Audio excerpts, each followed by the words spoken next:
Oke, assalamualaikum warahmatullahi wabarakatuh. Kita sekarang kembali lagi ke subbab yang terakhir tentang ikatan atom. Ikatan atom pada material padat pada dasarnya itu dibagi dua, yaitu ikatan primer dan ikatan sekunder. Ikatan primer itu sendiri adalah proses-proses pemindahan seperti melepaskan elektron, menerima elektron baru, dan membagi elektron, maka akan terjadi saling tarik-menarik ion yang terjadi antara ion positif dan ion negatif karena memiliki muatan yang berlainan, misal NaCl. Na sama Cl. Na ini plus, sedangkan Cl nya itu main ionnya, berarti dia akan terjadi tarik menarik. Terus yang termasuk dalam ikatan ini adalah ikatan ion, ikatan kovalen, dan ikatan logam. Dari ketiga ini kita akan membahas satu persatu dulu. Yang pertama itu tentang ikatan ionik. Namanya ikatan ionik berarti ikatan antar ion ya. Kita lihat definisinya. Umumnya ditemukan pada senyawa yang dibangun oleh unsur logam dan bukan logam. Jadi ada logam dan non-logam. Atom logam akan memberikan elektron valensinya ke atom non-logam. Pada proses ini semua atom akan menjadi stabil dan membuat listrik atom menjadi ion, seperti halnya tadi NaCl. Kalau Na-nya saja berarti kan dia plus. Kan ada Cl, makanya dia ada minusnya, makanya dia akan menjadi stabil. Terus gaya tarik menarik adalah gaya Coulombic, yaitu ion positif dan negatif tarik menarik satu sama lain karena adanya muatan listrik. Karena ada gesekannya, makanya terjadi muatan listriknya. Lanjut, ciri-cirinya, kecenderungannya bersifat memberi atau menerima elektron. Gaya tarik menarik yang ditimbulkan merata ke seluruh sistem, membentuk susunan atom yang teratur dalam jaringan stabil, ikatan ion yang sangat stabil. Artinya di sini dia merata. Ada bahasa tadi, kecenderungan bisa memberi atau menerima elektron. Gaya tarik menarik yang ditimbulkan merata ke seluruh sistem. Misalkan Fe2 lah. Untuk Fe2O3. Ini Fe2O3, Fe-nya ternyata di sini plus dan O-nya itu min. Berarti dia plus. Sedangkan O3 di sini ini dia ada 3 min, berarti di sini Fe-nya harusnya itu 3 plus. Ini yang disebut merata atau kestabilan dari senyawa itu sendiri. Untuk gambarnya, ikatan atom ionik secara gambar di situ dicontohkan dengan NaCl. Ini elektron yang titik-titik itu elektron valensinya ya. Jadi dia muatannya plus dan di sini dia muatannya min. Maka dari gambar itu akan terjadi yang namanya ionic bond atau ikatan ionik. Karena namanya kutub positif dan kutub negatif, berarti dia akan tarik menarik ya. Kita lanjut, ikatan kovalen. Ikatan kovalen adalah ikatan yang melibatkan bersama pasangan elektron. Jadi secara bersamaan ya. Ikatan kovalen terjadi antara dua atom yang sama-sama cenderung menangkap elektron. Kalau yang ionik tadi menangkap dan menerima, kalau ini cenderung menangkap elektron untuk mencapai konfigurasi elektron seperti gas mulia. Ikatan kovalen terjadi jika dua atom yang berdekatan membagi elektronnya. Jadi misalkan dua atom, kita tidak contohkan dua atomnya, misal dia punya 2 plus, jadi dia akan dibagi jadi 1 sama 1, misal itu ya. Dua atom yang berikatan kovalen masing-masing akan menyumbangkan minimal 1 elektron ke ikatannya. Jadi minimal 1 keikatan. Kalau ini, kalau ada 4 plus, ya berarti minimal 1. Dan elektron yang dipakai bersama bisa dianggap dipunyai bersama oleh kedua atomnya. Jadi misalkan tadi ini, misal ya, saya kasih contoh kalau dalam ini contohnya di bawah. Ini atom hidrogen. Atom hidrogen sama C, berarti H sama karbon, hidrogen sama karbon. Dia karena di sini dia hanya itu elektronnya itu ada 4 dan C itu dicontohkan 1, maka 4 itu dia akan membagi 1/1. Nah, dibagi 1/1.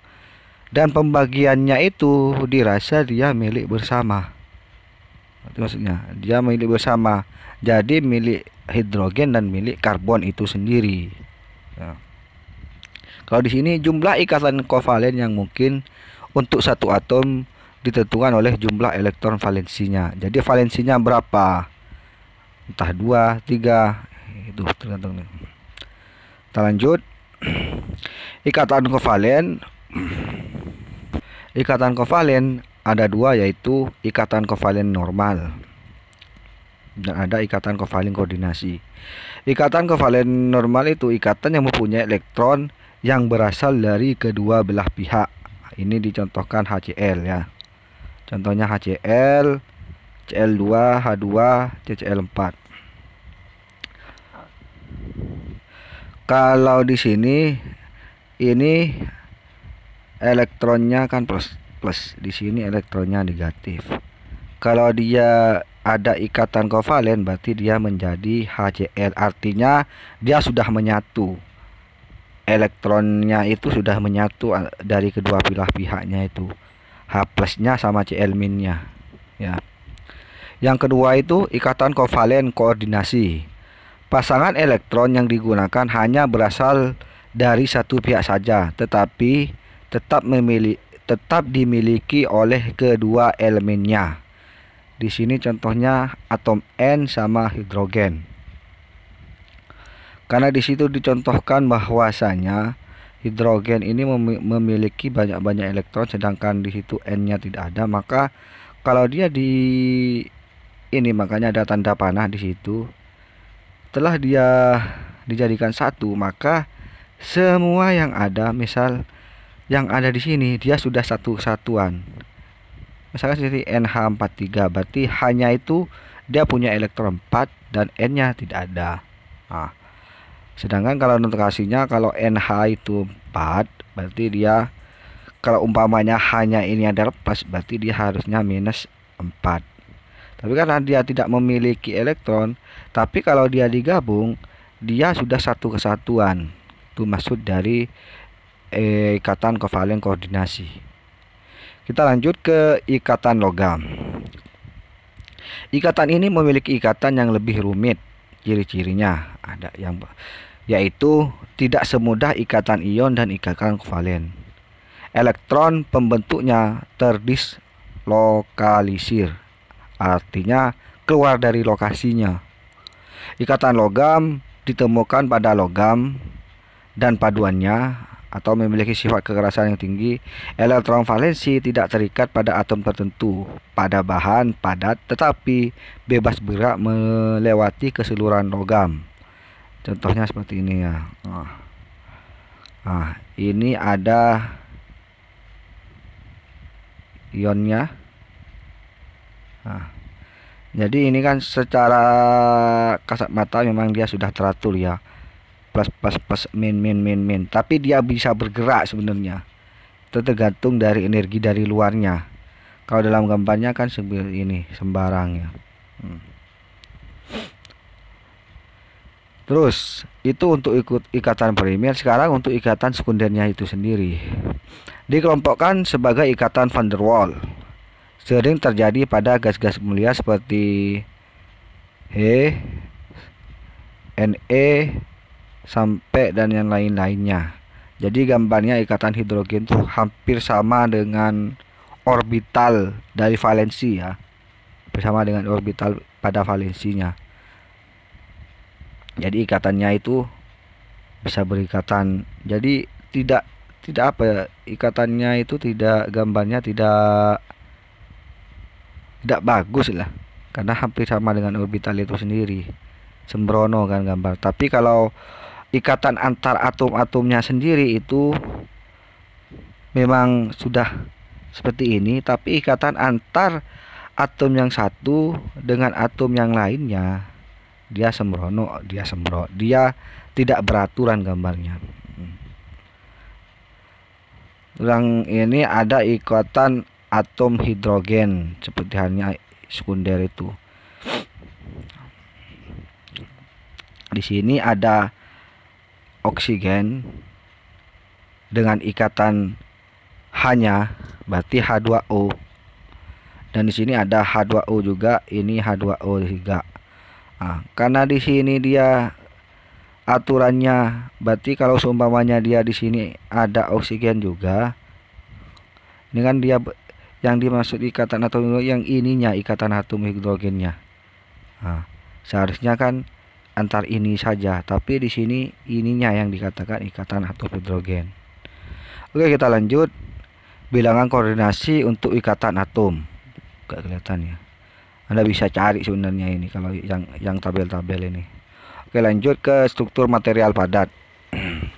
Ini sebab terakhir ya. Yang pertama itu kristal. Ada kristal, ada amorf, ada semi amorf, ada non kristal. Kristal itu sendiri didefinisikan sebagai material padat yang mempunyai susunan atom atau molekul yang teratur. Keteraturan tercermin pada permukaan kristal yang mengikuti pola-pola tertentu.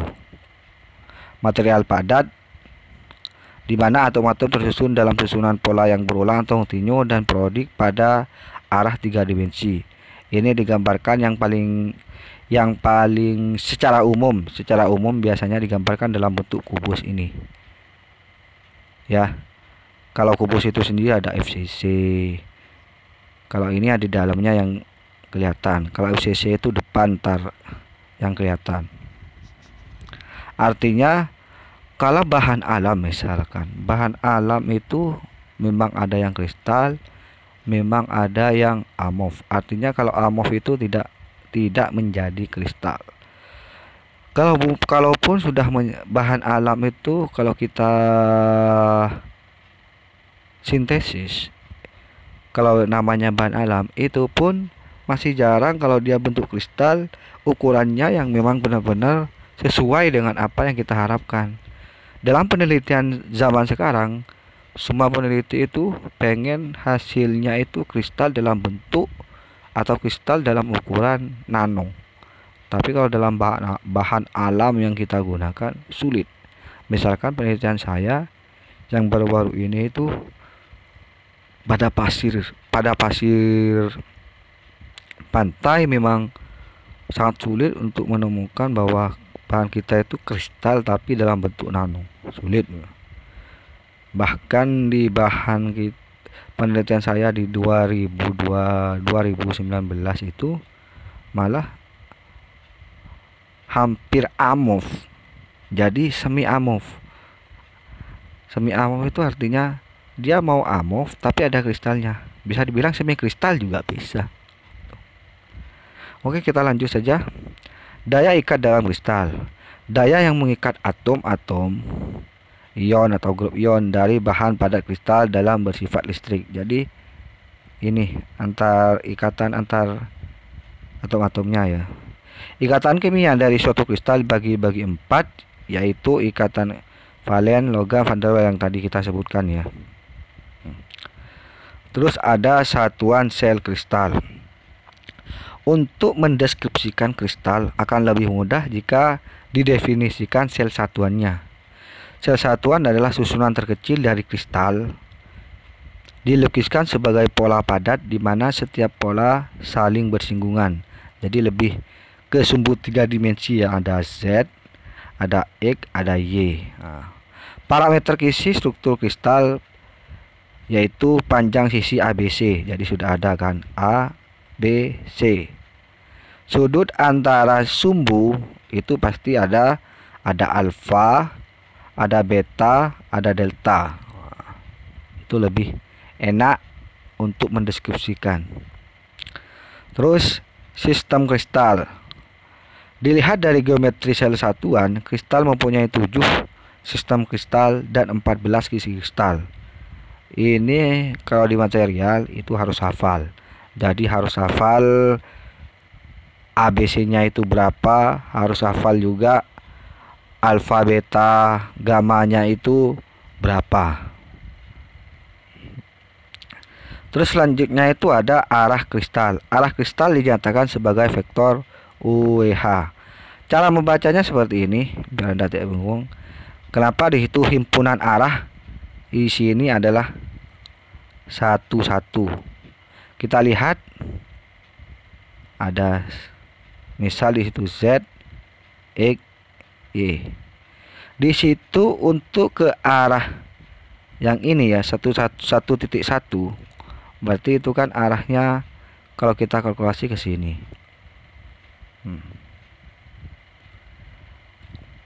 Oke, untuk arah 1,1 berarti kan dia 3 dimensinya. Ke arah Y-nya berarti dia ke arah sananya dia menemukan 1 juga kan. Berarti dia ke arah Y-nya dia 1. Terus ke arah Z-nya dia kan gini. Ke arah Z-nya dia 1. Cuman kan yang tidak bisa dideskripsikan sekarang adalah X-nya kalau dalam gambar pemaparan gambar kayak gini. Tapi kalau digambarkan secara gambar kayak gini, dia X-nya kan dia ngikut juga karena dia ada di pojokan sini. Maka dia juga 1,1. Ke Y-nya dia ada, ke Z-nya dia ada, ke X-nya dia ada. Makanya arahnya 1,111. Nah, sekarang yang kedua adalah jika gambarnya itu adalah 1,0,0. Artinya dia cuma ada di X1. Jelas kan? Ini arahnya sudah mengikuti alur X. Berarti ke arah Z-nya dia tidak punya, ke arah Y-nya dia juga punya, makanya 1,0,0. Terus yang ini 1,10. Karena dia arah 1,10, dia tidak mengikuti arah yang ini ya. Dia tidak mengikuti arah ini. Tapi dia ada di tengah-tengah.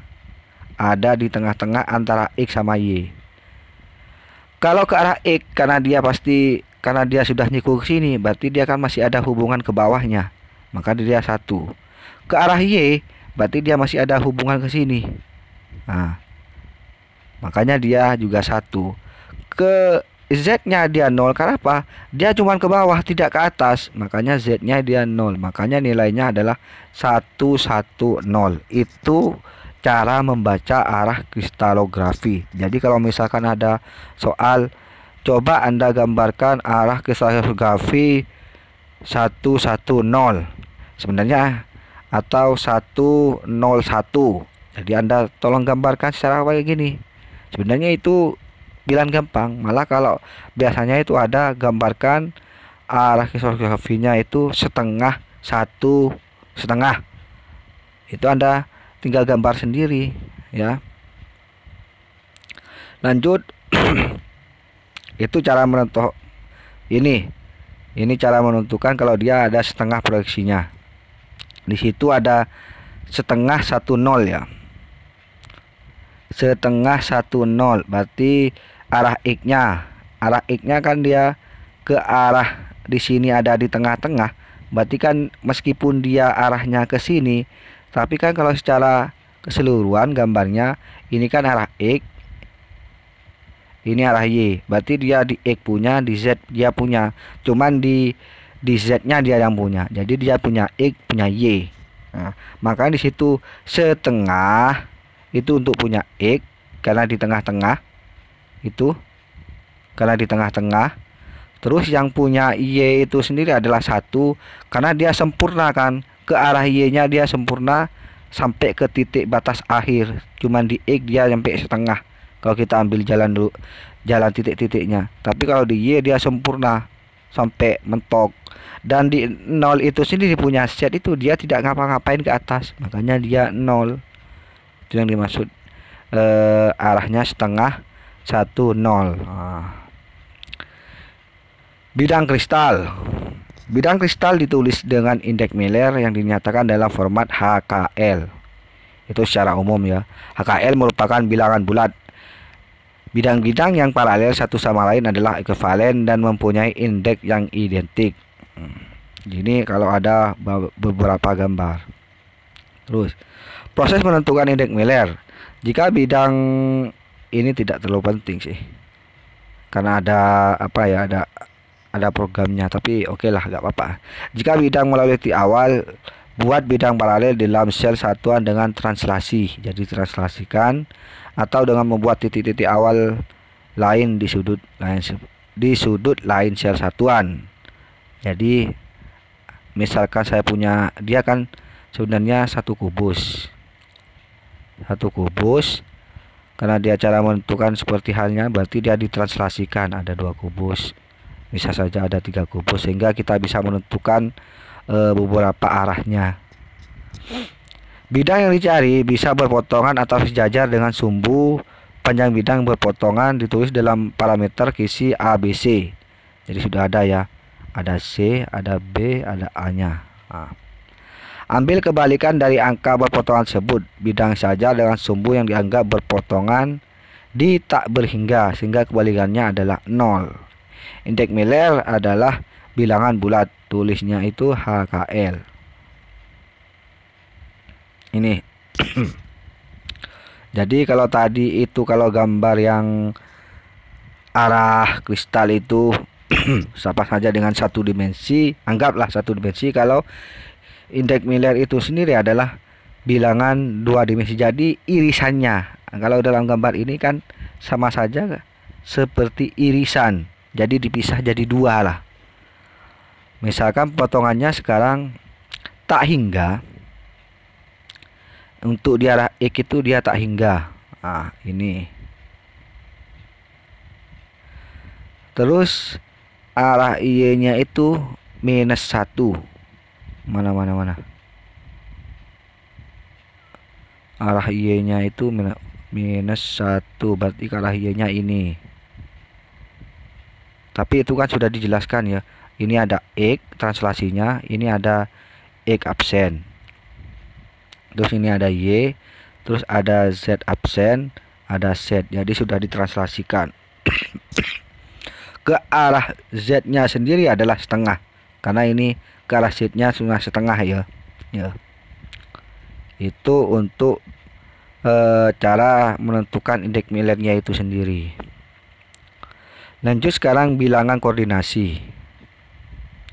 Pada dikatakan bahwa itu merupakan suatu kelompok atom-atom yang terkoordinir, jadi bukan hanya merupakan hubungan 2 atom, akan tetapi lebih merupakan polistrom, hubungan antar banyak atom.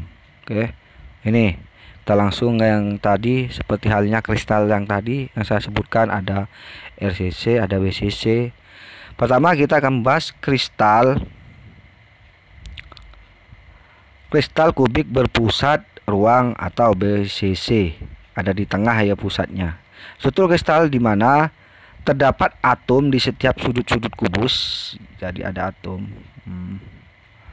Ditambah 1 buah di dalam kubus. Jadi ini makanya di tubuhnya itu ada 1 ya. Panjang sel satuan dirumuskan dengan A sama dengan 4R per akar 3. Jadi artinya ini dia dihitung 1. Kalau ini dia dihitung dipotong-potong, itu bisa jadi 4R atau 1/4. Lanjut ke kristal kubik berpusat pada muka. Jadi kalau tadi yang di tengah, sekarang malah yang di muka atau FCC. Struktur kristal termasuk kristal kubus di mana terdapat atom di setiap kubusnya, sama ya. Panjang sisi kubus A dan jari-jari atom R-nya adalah 2R. Jadi kalau ini.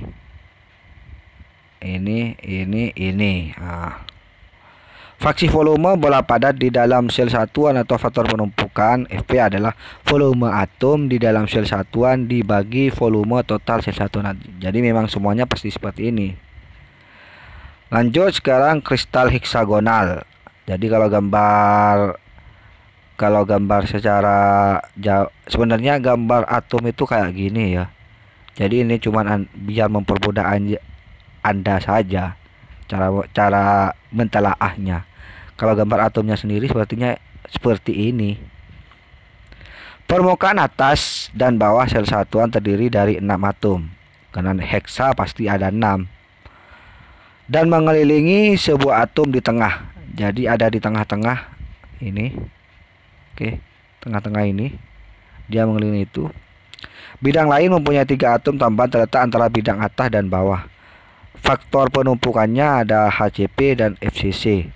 Jadi kalau yang namanya heksagonal kalau yang dikatakan di sini adalah pembagian dari FCC itu sendiri. Jadi HCP itu sama dengan FCC, berarti berapa FCC itu maksudnya. Kerapatan atom yaitu rho N per FC per Na. Kalau hitung-hitungan Anda bisa cari ya. Oke, itu sudah habis untuk materi tentang ikatan atom dan beberapa pembahasan tentang kristal itu sendiri. Saya rasa dari awal sudah banyak materi yang sudah kita bahas. Sudah waktunya minggu depan Anda UTS. Kenapa? Ini sudah minggu ke-8, berarti minggu depan sudah masuk ke minggu ke-9 untuk UTS. Kalau saya masih menunda-nunda, berarti saya juga menunda-nunda materi. Semakin banyak materi, maka untuk UTS Anda semakin sulit. Oke, itu saja ya. Jadi untuk bahan akan saya kirim seperti halnya fisika dasar, saya akan kirim untuk Anda bisa belajar. Oke, cukup sampai di situ. Assalamualaikum warahmatullahi wabarakatuh.